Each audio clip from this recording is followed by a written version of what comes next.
अली साहब की नमाज जनाजा आज बाद नमाज ज़ोहर मॉडल टाउन लिंक रोड की करीबी मस्जिद में अदा की गई और उन्हें दफन कर दिया गया। इस वक्त अनवर अली साहब सबूते खाक हो चुके हैं। खुशकिस्मत है वो इंसान जिसका जनाजा हो और जनाजा करवाने वालों में उसकी अपनी औलाद, अपना खून यानी बेटे शामिल हों। कभी स्टेज की रोशनियां उस पर पड़ती थीं, कभी कैमरे के सामने वो हीरो की तरह जीता था, लेकिन वक्त ने ऐसा पलटा खाया। एक फनकार जो लाखों दिलों को हंसाता और रुलाता, एक दिन फाकों से दो चार हुआ। ये कहानी है अनवर अली की, जिसने शोबिस छोड़कर रिज़्क़े हलाल की तलाश में कमर कस ली, मगर हर बार नाकामी ने उसका दामन पकड़े रखा। लेकिन उसने कभी हार नहीं मानी, क्योंकि उसका यकीन अल्लाह पर था और वो समझता था कि असल इज्जत मेहनत और सच्चाई में है। अनवर अली साहब ने एक आम घराने से सफर शुरू किया। उसके पास ना तो कोई सरमाया था, ना बड़े रिश्तेदार जो आगे बढ़ाते।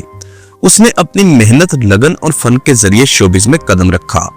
शुरू में छोटे मोटे रोल मिले, कभी बैकग्राउंड कभी एक्स्ट्रा, मगर वो दिल से अदाकारी करता, चाहे सीन कितना भी छोटा क्यों ना हो।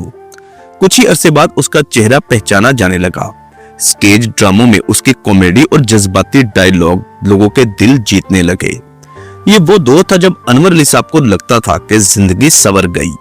दोस्तों की महफिलें, मदाहों का प्यार और बेपनाह दौलत और पैसा, लेकिन उसका दिल कभी मुतमईन नहीं हुआ। वो समझता था कि शोहरत आरजी है। उसके अंदर हमेशा एक ही सवाल रहता था, क्या ये रिस्क वाकई बरकत वाला है? क्या ये हमेशा मेरा साथ देगा? जिंदगी के अरूज पर भी अनवर अली ने एक फैसला किया। रिज़्क़े हलाल के लिए शोबिस को खैरबाद कह दिया।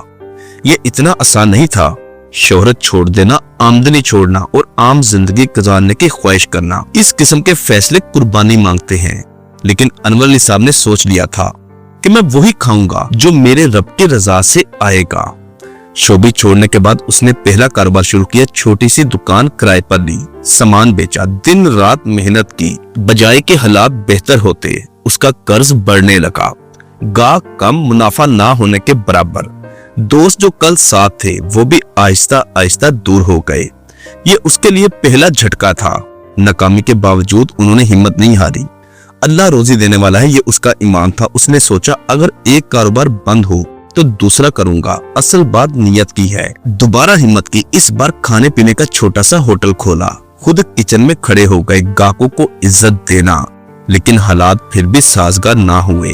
किराया बढ़ गया, ग्राहक कम रहे। आखिरकार ये कारोबार भी बंद करना पड़ा। फाके, कर्ज और समाजी दबाव ने उसकी जान निकाल दी। कई दिन ऐसे भी है कि घर में चूल्हा तक न जलता, बच्चे भूखे सो जाते, बीवी की आंखों में आंसू। लेकिन अनवर अली हमेशा यही कहता था, ये वक्त भी गुजर जाएगा, अल्लाह बड़ा कारसाज है। ये जुमला उसके सब्र का निशान था। लोगों का रवैया भी तकलीफ दे रहा। कल तक जो उसके मदाद थे आज सवाल करते कि ये वही अनवर अली है। रिश्तेदार ये कहकर ताने देते कि जब ये शोबिस में था तो बड़ा बन रहा था, अब देखो इसकी हालत क्या है। उसके इर्द गिर्द जितने भी दोस्त थे सारे गायब हो गए। दरअसल ये अनवर अली साहब के लिए एक इम्तिहान था। उसने एक बार फिर कारोबार किया, इस बार फिर हौसला किया और कपड़े का कारोबार शुरू किया। लेकिन मंडी के बड़े ताजर उससे आगे निकल गए। सरमाया एक बार फिर डूब गया। नाकामी बार बार दरवाजा खटखटाती रही। अल्लाह पर यकीन। अनवर अली कहता था कि अगर मेरा रब चाहेगा तो मुझे देगा, अगर ना चाहेगा तो ये भी मेरे हक में बेहतर है। ये ईमान उसके चेहरे पर भी नजर आता था। अनवर अली ने कभी हराम की तरफ हाथ नहीं बढ़ाया, ना जुए में गया, ना गलत तरीकों से कमाया और ना ही शोबिस में वापसी का सोचा, ना दूसरों का हक खाया। वो कहता था कि फकीर बनकर जीना कबूल है, मगर हराम का एक भी नवाला नहीं लूंगा। और इस बात पर वो मरते दम तक कायम रहे। सफेद पोशी में जिंदगी गुजारी। लेकिन वक्त गुजरने के साथ साथ अल्लाह पाक ने उनकी औलाद को जवान कर दिया। फिर बेटों का सहारा बन गया, जिस वजह से हालात कुछ बेहतर हुए। और जब जिंदगी में सुकून आना शुरू हुआ तो फिर बीमारियों ने हमला कर दिया। गुर्दों और फेफड़ों का मसला बन गया। यानी कि ये जिंदगी एक इम्तिहान की तरह गुजारी। इंसान को कुछ अच्छा करने के लिए उसकी कीमत अदा करना पड़ती है।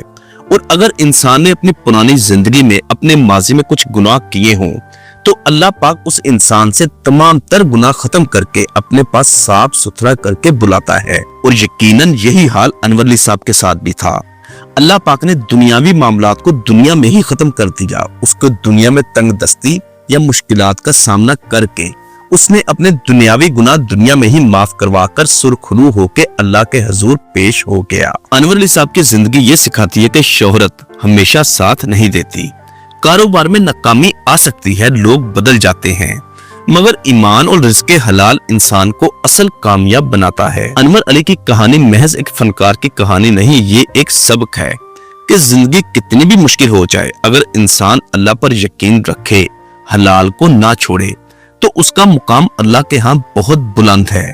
بھلے ہی دنیا نے اسے بھلا دیا، مگر اس کی جدوجہد ایک مثالی ہے آنے والی نسلوں کے لیے. دوستو، آپ سب سے گزارش ہے کہ لیجنڈ کامیڈین انور علی صاحب کی مغفرت کے لیے لازمی دعا کیجیے گا، اور ان کے لیے ایک بار سورہ فاتحہ اور 3 بار سورہ اخلاص پڑھ کر ان کی روح کو لازمی اصحال ثواب کیجیے گا.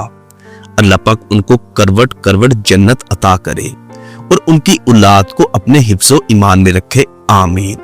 ویڈیو اچھی لگی ہے تو اس کو لائک، شیئر اور ہمارا چینل سبسکرائب اور ساتھ دیے گئے بیل آپشن کو پریس کرنا مت بھولیے گا.